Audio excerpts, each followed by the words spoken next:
शिलोंग से प्रसारित ये आकाशवाणी की पूर्वोत्तर सेवा है, जिसका प्रसारण शिलोंग से किया जाता है। श्रोताओं, अब हम आपके लिए लेकर हाजिर हैं एक विशेष कार्यक्रम जिसका नाम है संवाद। और इस संवाद कार्यक्रम में हमारे बीच संवाद करने के लिए हमारे स्टूडियो में उपस्थित मेहमान हैं वरिष्ठ साहित्यकार एवं समाज सेवी, इसके साथ साथ लेखक, कवि, विचारक एवं संविधान मर्मज्ञ आदरणीय लक्ष्मी नारायण भाला जी। सर, हमारे कार्यक्रम में आपका बहुत बहुत स्वागत है। बहुत बहुत धन्यवाद जी। जी। श्रोताओं, आपको हम बता दें कि आदरणीय लक्ष्मी नारायण भाला जी संविधान में मौजूद चित्रों पर आपने डॉक्यूमेंट्री बनाई है। साथ ही साथ असम के महापुरुष श्रीमन शंकर देव के ऊपर आपने धारावाहिकों का भी निर्माण किया है। साथ ही साथ आप हिंदी की अंतर्राष्ट्रीय पाक्षिक पत्रिका चाणक्य वार्ता के आप संरक्षक भी हैं और प्यार से सभी लोग आपको लखीदा के नाम से संबोधित करते हैं। तो आइए ऐसे बहुआयामी प्रतिभा के धनी आदरणीय लक्ष्मी नारायण भाला जी से अपने इस कार्यक्रम में हम कुछ प्रश्नों के माध्यम से उनसे कुछ जानने का प्रयास करते हैं। तो सर, हमारा जो आपसे सबसे पहला प्रश्न है और हमारे श्रोता भी आपसे जानना चाहते हैं कि आपने कितनी रचनाएं लिखी हैं और साहित्य के किन किन क्षेत्रों में कार्य किया है। सबसे पहले इसके बारे में हमारे श्रोताओं को बताएं। नमस्कार। और जैसा कि आलोक जी ने प्रश्न पूछा है, जी। मैंने अब तक 3 काव्य संग्रह और 10 गद्य पुस्तकें जी। इस प्रकार से लिखी है, जिसमें अभी बहुचर्चित जो है वो है हमारा संविधान भाव एवं रेखांकन। जी। इससे पहले स्वामी विवेकानंद के सपनों का भारत, ये मैं लिख चुका हूँ। जी। और जब राजनीतिक क्षेत्र में अरविंद केजरीवाल का प्रवेश हुआ, उस समय देश की राजनीति में जो एक बहुत बड़ा भूचाल आने की संभावना हमने देखी, जी। उस पर पुस्तक लिखी थी मैंने कि अराजकता की राजनीति। उसके सिवा शिक्षा क्षेत्र में मैंने कई वर्षों तक काम किया है। जी। तो उस समय के लेखों का संकलन जो वो शिक्षा पंचामृत इस पुस्तक के रूप में छपा है। जी। और संघ का प्रचारक होने के कारण संघ के जो संघ का दर्शन है, उसका सामाजिक जीवन में कहाँ कहाँ क्या क्या परिणाम दिखाई देता है, जी। उस पर पुस्तक लिखने का भी एक सौभाग्य मुझे प्राप्त हुआ। तो कृति रूप संघ दर्शन पुस्तक माला, जी। जिसमें सांस्कृतिक, सेवा, शिक्षा, गोग्राम, अर्थ आयाम और धर्म तत्व, जी। इन 6 विषयों पर कई प्रकार की तथ्यात्मक जानकारी, उसका संकलन करते हुए समाज जीवन में इस दर्शन का किस प्रकार से प्रभाव परिलक्षित होता है, इसका विश्लेषण किया गया है। तो ऐसी कुल मिलाकर ये 10 पुस्तकें मैंने लिखी है। इस पुस्तकें ऐसी भी है जो औरों ने लिखी है, जिसकी भूमिका मुझे लिखनी पड़ी है। जी। तो उसमें लव जिहाद या फिर अपने दीनदयाल उपाध्याय जी की जीवनी पर लिखी हुई पुस्तक, ऐसी कुछ पुस्तकें हैं। जी। ये कुल मिलाकर मेरी साहित्य रचना है। जी। और इसके सिवा जैसे कि मेरे परिचय में बताया गया है कि चाणक्य वार्ता, इसका मैं संरक्षक के नाते भी दायित्व संभाल रहा हूँ। जी। तो चाणक्य वार्ता में मेरे कई लेख, कविताएं आती रहती है। जी। और साथ में जाह्नवी एक पत्रिका है जो बहुत पुरानी है, 58 वर्ष से दिल्ली से ही प्रकाशित हो रही है। उसमें भी मुझे संरक्षक के नाते दायित्व निभाने का सौभाग्य प्राप्त हुआ है। जी। और वो पत्रिका, उसकी विशेषता ये है कि अगर हम प्रयास करें तो हो सकता है कि कहीं कहीं किसी वर्ल्ड रिकॉर्ड में नाम आ जाएगा। 58 वर्ष तक लगातार किसी एक व्यक्ति के द्वारा किसी एक पत्रिका का संपादन हो जी। और प्रकाशन भी वही करे, ऐसा कोई उदाहरण अब तक मेरे ध्यान में नहीं आया है। तो ऐसा एक उदाहरण प्रस्तुत करने जा रही जो पत्रिका है, जाह्नवी मासिक जी। पत्रिका, जी उसका भी मैं संरक्षक हूँ। जी। बिल्कुल सर, आपने बड़े विस्तार से अपनी रचनाओं के बारे में और किन-किन क्षेत्रों में साहित्य में काम कर रहे हैं, उसके बारे में हमारे श्रोताओं को बताया और जैसा कि जानवी पत्रिका में आप एक लंबे समय से आप उस भूमिका में निर्वाह कर रहे हैं। दूसरा जो प्रश्न है, अभी आपने उत्तर में कहा भी कि आपने एक पुस्तक लिखी है, हमारा संविधान और भाव रेखांकन। तो हमारे श्रोता भी जानना चाह रहे हैं और हम भी जानना चाह रहे हैं कि जो उसमें उल्लेखित संविधान में चित्रित पुस्तक में आपने जो भाव और रेखांकन किया है, उस पुस्तक में जो चित्रों की एक पूरी संरचना आपने बनाई है, इसके बारे में हमारे श्रोताओं को बताएं कि कैसे आपके मन में विचार आया कि इन चित्रों की व्याख्या की जाए। आज से कोई 7 साल पहले, जब मैं अपने 8 साल पहले की बात है, जी हिंदुस्तान समाचार में राष्ट्रीय संयोजक के नाते दायित्व निभा रहा था। उसी समय हमारे जो राष्ट्रीय प्रबंधक थे, डॉक्टर अमित जैन, जी वो एक मोटी सी पुस्तक लेकर आए मेरे पास और कहा कि ये आपको भेंट के रूप में मैं देना चाहता हूँ। तो मुझे बड़ा आश्चर्य हुआ कि इतनी मोटी पुस्तक ना कोई साथ लेकर घूम सकता है, ना इसको कहीं बैठकर पढ़ा जा सकता है, तो ये कैसी पुस्तक है। तो जी जब पन्ने पलट कर देखिए तो ध्यान में आया कि जो अब तक मैं सुनता रहा हूँ कि भारत का संविधान हाथ से लिखकर रखा हुआ है, तो ये उसी की फोटोकॉपी और उससे बनी हुई पुस्तक, तो ये थी वो। जी और वो मैंने फिर पन्ने पलट कर देखना शुरू किया, तो बड़े आकर्षक ढंग से लिखावट अंग्रेजी की दिखी।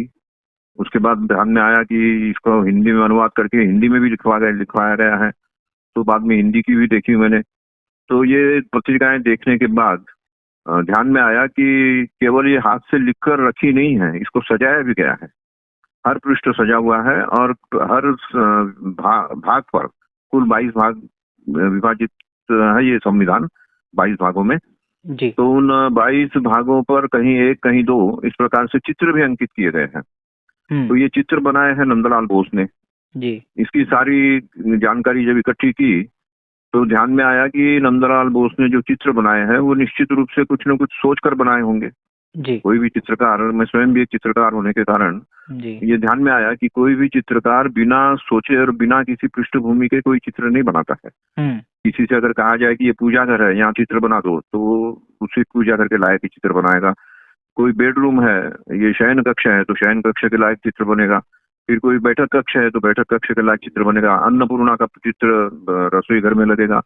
तो इस प्रकार से जो वातावरण है या जो विषय है, उस विषय से जुड़ा हुआ ही चित्र होता है। तो नंदलाल बोस ने भी निश्चित रूप से संविधान को पढ़ा है और पढ़कर विषयों का अध्ययन करते हुए उस विषय के अनुकूल कोई चित्र उन्होंने अंकित किया है। ये जब मैंने सोचना शुरू किया तो ध्यान में आया कि वास्तव में नंदलाल बोस ने बड़ी गहराई से इसको संविधान को पढ़ा होगा।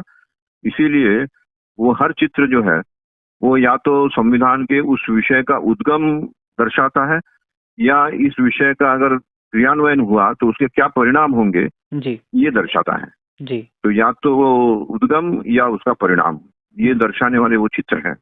तो इसलिए फिर उन चित्रों पर मैंने सोचना शुरू किया।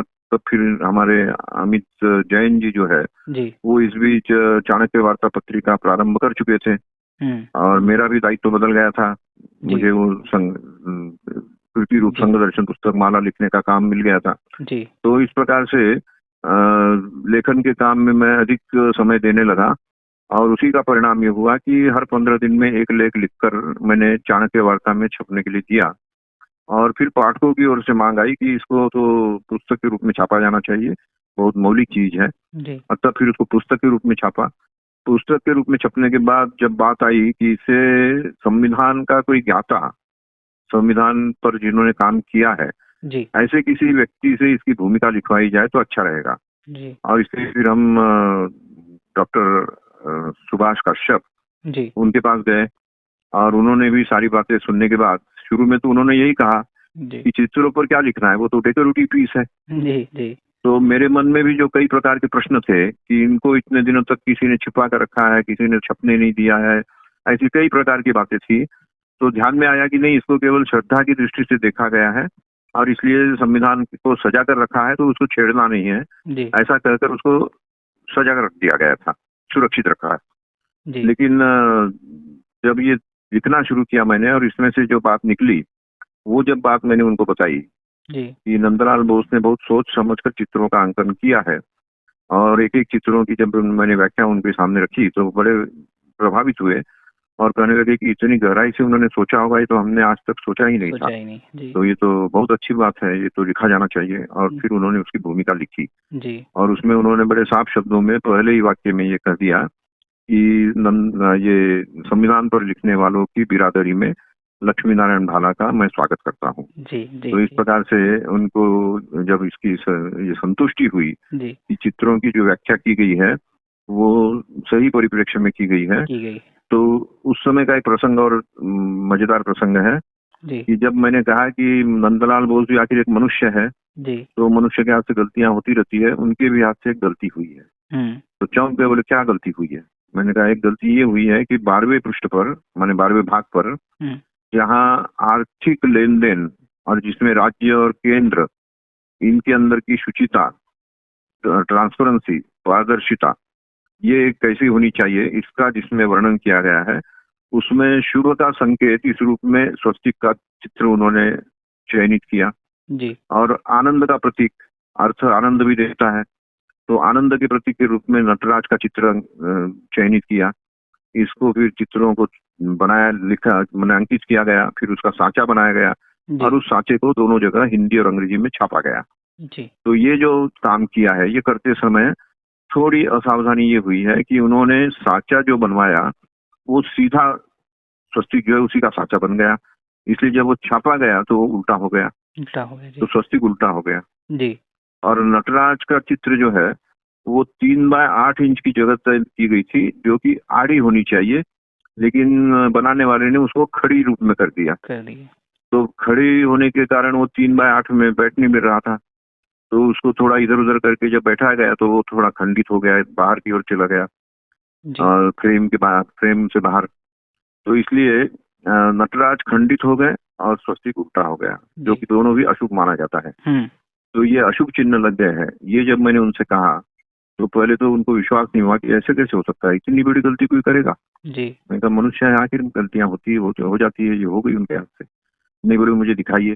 जी तो जब उनको मैंने दिखाया तो वास्तव में उनको बड़ा आश्चर्य हुआ कि 70 वर्षों से हम इस पर काम कर रहे हैं, लेकिन आज तक किसी के ध्यान में नहीं आया कि स्वस्तिक उल्टा है और नटराज खंडित है, तो इसका तो सुधार होना चाहिए। जी अब भले ही मौलिक जो चीज है, मैंने हस्तलिखित में भले ही सुधार न हो, लेकिन जब छपेगा तो छपने में ये तकनीकी भूल को सुधारते हुए छापा जाए, ये आग्रह किया जाएगा, ऐसा उन्होंने कहा। जी तो कुल मिलाकर ये पुस्तक जो है जी ये अभी संविधान पर काम करने वाले या संविधान के क्षेत्र में विचरण करने वाले लोगों के लिए एक चर्चा का विषय बना हुआ है। जी करीब 100 से करीब अधिक तो मेरे सेमिनार या वेबिनार इस बीच हो चुके हैं। जी जी तो ये कुल मिलाकर उसका इतिहास है। बिल्कुल सर, आपने अपने द्वारा रचित हमारा संविधान भाव एवं रेखांकन पुस्तक के बारे में बड़े विस्तार से आपने हमारे श्रोताओं को बताया और उसकी उपादेयता और उसके परिणाम को लेकर के भी हमारे श्रोताओं के बीच आपने अपने अनुभवों को साझा किया। सर ये एक एनबीटी ने छापा प्रश्न। है, ये भी बता देना ठीक रहेगा। जी नेशनल बुक ट्रस्ट ने छापा है इसे, जी ये भी माने श्रोताओं को बता देना ठीक रहेगा। बिल्कुल बिल्कुल सर। तो नेशनल बुक ट्रस्ट से यह पुस्तक आपकी प्रकाशित है। निश्चित तौर पर हमारे जो श्रोता सुन रहे हैं तो इस पुस्तक को प्राप्त करने के लिए वो जरूर प्रयास करेंगे, पुस्तक को पढ़ेंगे।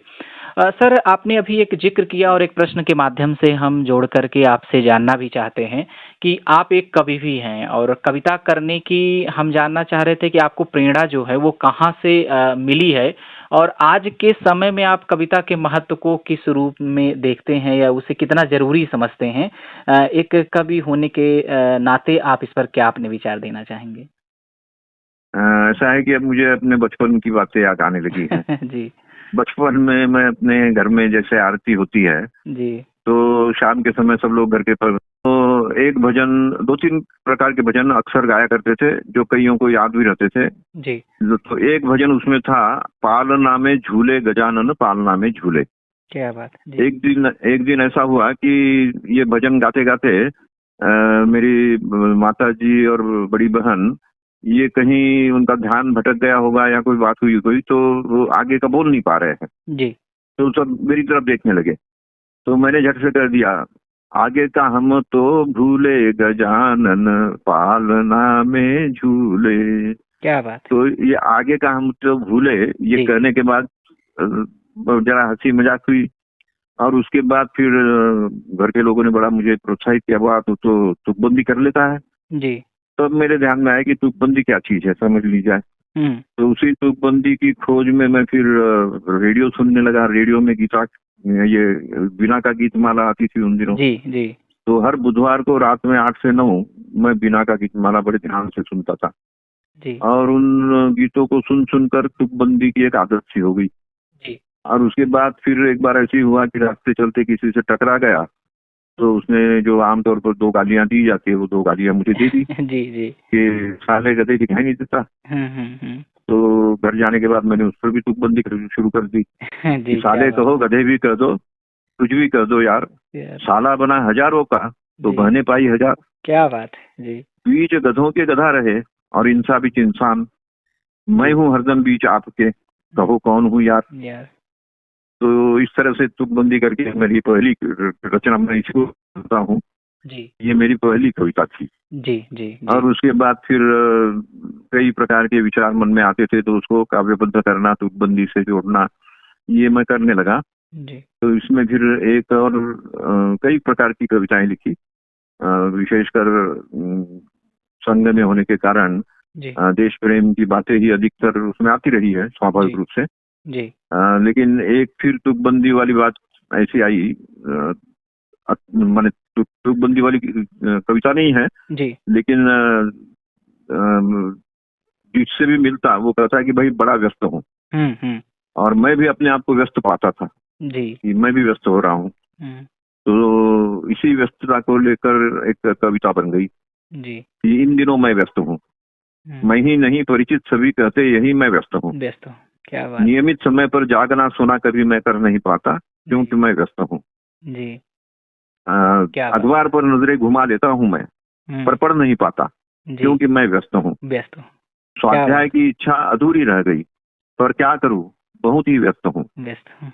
क्या देश बात। की बिगड़ी स्थिति, चिंतित हूँ मैं, पर क्या करूँ, मैं व्यस्त हूँ। व्यस्त हूँ। क्या बात है। बहुत पर खूब। कभी थोड़ा समय पा, आईने में देख लूं कर मैं स्वयं को, सत्य आता सामने, व्यस्त नहीं मैं अस्त व्यस्त हूँ, अस्त व्यस्त हूँ, अस्त व्यस्त हूँ। क्या बात है। बहुत खूब। बहुत खूब तो सर। अपनी अस्त व्यस्तता को व्यस्तता में बदलने की जो अपनी मैंने आदत है, जी उससे छुटकारा पाने के लिए ये कविता मैंने लिखी। और ये कविता कई लोगों ने मेरे से बार बार कहवाई है, कहलवाई है और लिखवाई भी है। ये लिख कर भेजिए हमारे पास, ये हमारे भी काम आएगी। जी तो अपनी अस्त व्यस्तता को और व्यस्तता का रूप देना, या व्यस्तता को करते हुए अस्त व्यस्त होना, जी ये जो स्वाभाविक बात है, उसको इस प्रकार से मैंने लिखा। जी और फिर संघ के काम में होने के कारण, विशेषकर संघ की या जी विद्यार्थी परिषद की, उसके लिए जो रचनाओं की आवश्यकता होती थी, जी तो जहाँ कम वहाँ हम इस मानसिकता से चलो हम भी लिखकर देखते हैं। तो ऐसे कई गीत जो संघ में चलते हैं, जी जी वो भी मेरे द्वारा लिखे गए हैं। और इसका भी एक प्रसंग ऐसा हुआ कि एक बार दिल्ली में जी कोई एक बड़े ज्योतिषाचार्य, उन्होंने किसी स्वयंसेवक से कह दिया कि भाई संघ के कोई प्रचारक हो तो जरा एक बार मैं मिलना चाहता हूँ। जी और कुछ दिनों बाद मैं उनसे मिलने चला गया, मुझे ले गए वो। तो ले जाने के बाद उन्होंने बड़ी अपनी पुरानी बातें सब याद करवाई, याद की जी कि मैं अमुक जगह शाखा में नियमित जाता था और बहुत अच्छा मेरा दायित्व था, लेकिन अब ज्योतिष शास्त्र में ज्यादा रुझान हो गया तो ज्योतिष में लग गया, अब जी ज्योतिषाचार्य बन गया हूँ। लेकिन अभी भी संघ के गीत जो है वो मेरे रहन जहन में रहते हैं जी और वो गुनगुनाता रहता हूँ। जी जी लेकिन संघ में कौन सा गीत किसने लिखा है तो पता ही नहीं होता, जी इसलिए किसको धन्यवाद दे लिखने वाले को ये समझ में नहीं आता। लेकिन गीत तो हम गुनगुनाते रहते हैं। गुनगुनाते रहते हैं। तो मैंने उनसे पूछ लिया कि इस समय आप कौन सा गीत गुनगुना रहे हैं। तो उन्होंने झट से कहा कि करवट बदल रहा है देखो भारत का इतिहास, क्या बात। जाग उठा है हिंदू हृदय में विश्व विजय विश्वास। तो जैसे ही मैंने कहा कि ये मेरी एक रचना है, तो एकदम बड़े गदगद हो ये तो मेरा सौभाग्य है कि जिसको लिखने वाले मेरे सामने बैठे हैं। जी तो इस प्रकार से संघ में कई गीत हैं जिसको लिखने का सौभाग्य मुझे प्राप्त हुआ है, जी विद्यार्थी परिषद में भी और बाकी भी संगठन के अन्य क्षेत्रों में, चाहे राष्ट्र सेविका समिति हो, चाहे संघ हो, चाहे धर्म काम जी हो। जी तो जी बिल्कुल सर। ये केवल स्वांत सुखाए, कविता केवल स्वांत सुखाए न रहकर जी ये जनहिताय भी हो, हो ये भाव इसमें से मेरे ध्यान में आया, प्रकट हुआ। जी बिल्कुल सर, आपने बड़े व्यापक तरीके से अपने कविकर्म और कविता में जो उसके मर्म है उसके बारे में हमारे श्रोताओं को बड़े विस्तार से बताया और कविता की प्रक्रिया कैसे आपके भीतर सृजित हुई इसका भी संकेत हमारे श्रोताओं के बीच आपने साझा किया। एक प्रश्न इस संवाद कार्यक्रम में और जोड़ करके हम आपसे जानना चाह रहे हैं, हमारे तमाम सारे श्रोता सुन रहे हैं आपको, कि एक सामाजिक कार्यकर्ता के तौर पर आज देश में किस प्रकार के सामाजिक कार्यों पर आप बल देना चाहेंगे या किस प्रकार के सामाजिक कार्य आज आप देश के लिए जरूरी समझते हैं, इसके बारे में हमारे श्रोताओं को सर बताएं। समाज में परिवर्तनशील तो होता ही है समाज जी और इसलिए परिवर्तन सही दिशा में हो, इसके लिए शिक्षा ये बहुत महत्वपूर्ण अंग है समाज जीवन का। तो इसलिए शिक्षा पर अधिक बल दिया जाना चाहिए, ये शुरू से ही मेरा आग्रह रहा है जी और मेरा ये सौभाग्य भी रहा है कि 10 वर्ष तक विद्यार्थी परिषद में और इसके बाद 26 वर्ष तक विद्या भारती में मुझे काम करने का अवसर मिला। जी तो उसके कारण मन में जो भाव था उसको प्रकट करने का एक अवसर भी मुझे प्राप्त होता रहा। जी और शिक्षा क्षेत्र में भी मुख्य भूमिका होती है एक शिक्षक की, जी क्योंकि प्रबंधन करना, मैनेजमेंट देख लेना, ये तो आम बात है, कोई भी कर लेगा। लेकिन भविष्य को निर्माण करने के लिए छात्रों के अंदर जो मानसिकता निर्माण करना कि भाई मैं यहाँ का श्रेष्ठ नागरिक हूँ। जी और संविधान के भी चित्रों में मैंने देखा है कि नागरिकता वाला जो चैप्टर है जी उस पर गुरुकुल का चित्र अंकित किया गया है। इसका मतलब नंदलाल बोस भी ये संकेत देना चाहते हैं कि सही नागरिक अगर निर्माण करना हो या नागरिकत्व की रक्षा करनी हो तो अच्छी शिक्षा और संस्कार इसकी व्यवस्था करिए। तो अच्छी शिक्षा और संस्कार की व्यवस्था यानी गुरुकुल की स्थापना। तो गुरुकुल में शिक्षा भी होती है, संस्कार भी दिया जाता है। तो ये जो विषय है ये सबसे महत्वपूर्ण है, ऐसा मुझे लगता है। और अभी जो भारत सरकार ने राष्ट्रीय शिक्षा नीति 2020 लाई है 34 वर्षों के 2 अंतरालों के बाद। पहले 34 वर्ष तक तो शिक्षा मंत्रालय कहलाता था अपना मंत्रालय, उसके बाद उसको मानव संसाधन विकास मंत्रालय कहा गया। 34 वर्ष बाद फिर से उसको शिक्षा मंत्रालय कहने की बात सरकार ने स्वीकार कर ली। जबकि मानव ये केवल संसाधन नहीं है, तो संसाधन निर्माता है। जी, और इसलिए इसको मानव संसाधन मंत्रालय के रूप में 34 वर्ष तक सीमित कर दिया गया था।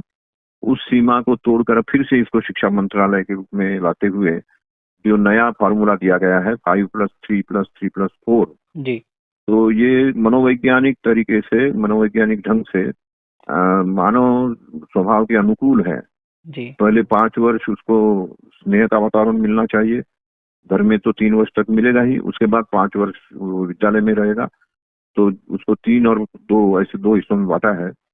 तो 3 वर्ष तक खेलकूद के माध्यम से, 2 वर्ष तक पुस्तकों के सहारे और स्नेह के वातावरण में वो पढ़ाई लिखाई करे।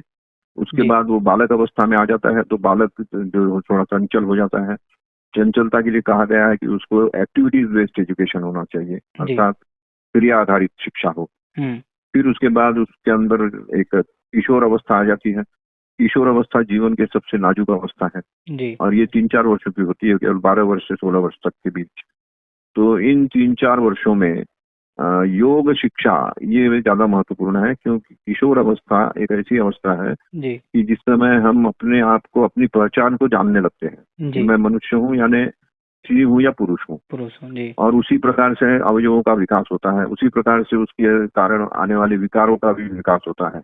तो उन विकारों का दमन करते हुए या विकारों को सही दिशा देते हुए हमारी जीवन की शैली ठीक बने, इसलिए योगाधारित योग आधारित शिक्षा, ये इन 3-4 वर्षों के लिए बहुत महत्वपूर्ण है। और उसके बाद फिर स्वाभाविक रूप से कि भैया मुझे अपना जीवन यापन करना है तो कोई ना कोई काम खोजना पड़ेगा। जी, जी, तो फिर वो स्किल वगैरह जो सारी चीजें उसमें दी गई है, तो ये कर्माधारित शिक्षा। जी, और अंत में हायर एजुकेशन जो भी लेता है, उसके लिए हमने ये सोचा है कि नेशनल नीड बेस्ड एजुकेशन, जी, राष्ट्र की आवश्यकता के अनुसार वो पढ़े और राष्ट्र की सेवा के लिए अपने आप को तैयार करे। जी, तो ये जो 5 ये है सीढ़ियां हैं, इन 5 सीढ़ियों का विचार करते हुए शिक्षा का काम बढ़ना चाहिए और उसी प्रकार से होना चाहिए। जी। तो ये सबसे बड़ी सेवा होगी देश की, ऐसे और मुझे लगता है। जी, बिल्कुल सर, आपने देश हित में किन चीज़ों को सामने आना चाहिए, जैसे आपने अच्छी शिक्षा और संस्कार के तमाम सारे मुद्दों पर आपने बड़े विस्तार से हमारे श्रोताओं को बताया है। निश्चित तौर पर हमारे श्रोता बड़े लाभान्वित हुए होंगे और बड़ी अच्छी बातचीत चल रही है, लेकिन समय है कितनी जल्दी समय बीत रहा है। तो चलते-चलते बस संक्षेप में सर आपसे एक प्रश्न के माध्यम से हम जानना चाह रहे हैं कि एक साहित्यकार होने के नाते आप पूर्वोत्तर के तमाम सारे साहित्यकार आपको सुन रहे हैं, पूर्वोत्तर के यहाँ विद्यार्थी सुन रहे हैं, अध्यापक सुन रहे हैं। आप उनको क्या संदेश देना चाहेंगे सर?